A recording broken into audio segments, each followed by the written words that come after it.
বাংলাদেশে বহু নামাজি আছে যারা শুধু জুমার দিন নামাজে যায়, বাকি একদিনও যায় না, এক ওয়াক্তও যায় না।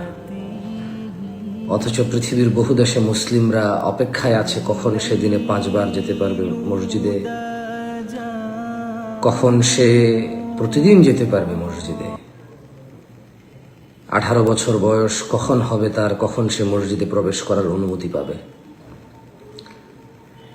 সো আমি সবাইকে আহ্বান করব, আজানের যে মধুর ধ্বনি শুনতে পান তা আল্লাহর বিশাল নেয়ামত।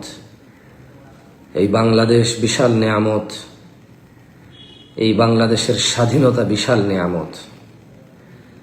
কিছু সামান্য বিচ্ছিন্ন ত্রুটি বিচ্ছুতি, কিছু সামান্য বিষয়ের এখনো সলিউশন হওয়া বাকি।